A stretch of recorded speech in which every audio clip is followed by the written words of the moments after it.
മന്ത്രി പറഞ്ഞു, ഞാൻ വകുപ്പ് മന്ത്രിയാണ്, ആരോഗ്യമന്ത്രിയാണ്, കേരളത്തെ കിടിലം കൊള്ളിച്ചുകൊണ്ടിരിക്കുന്ന മന്ത്രിയാണ്, നിങ്ങൾക്ക് അതറിയില്ലേ?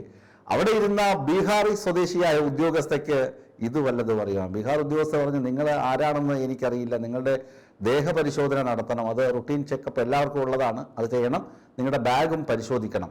ഒരു പക്ഷേങ്കിൽ മന്ത്രി പറഞ്ഞതിൽ ഒരു തെറ്റും നമുക്ക് കാണാനും കഴിയുകയില്ല. പക്ഷെ അവിടെ ചില പഞ്ച് ഡയലോഗുകളും ചില വെല്ലുവിളികളും മന്ത്രി നടത്തിയെന്നാണ് പുറത്ത് ചില ആളുകൾ പറഞ്ഞ് പരത്തുന്നത്. അങ്ങനെ സംഭവിച്ചോ എന്ന് ചോദിച്ചാൽ CCTV ദൃശ്യങ്ങൾ കാണിച്ചിട്ട് കസ്റ്റംസുകാർ പറയുന്നു, നിങ്ങൾ കണ്ടില്ലേ നിങ്ങളുടെ മന്ത്രിയുടെ പ്രവൃത്തി ചെയ്തികൾ ഇങ്ങനെയൊക്കെ ആയിരുന്നുവെന്ന് കസ്റ്റംസുകാരും പറയുന്നു. കാരണം മറ്റൊന്നുമല്ല, മന്ത്രി ഇനി എന്തൊക്കെയാണ് ഏടാകൂടങ്ങൾ ഒപ്പിക്കുന്നതെന്നറിയില്ല. പക്ഷേ ഈ CCTV ദൃശ്യങ്ങൾ അതിനൊക്കെ ബദലായ സാക്ഷ്യമായിരിക്കും. അതുകൊണ്ട് CCTV ദൃശ്യങ്ങൾ സൂക്ഷിക്കണമെന്ന് അവിടെ ഉദ്യോഗസ്ഥരോട് പറയുകയും ചെയ്തു. എന്നിട്ട് കസ്റ്റംസിന്റെ പ്രോട്ടോകോൾ പഠിപ്പിച്ചു. കസ്റ്റംസിന് ആരെ വേണമെങ്കിലും ചെക്ക് ചെയ്യാം. കസ്റ്റംസിന് ഇതുവഴി വിമാനം വഴി വന്നിറങ്ങുന്ന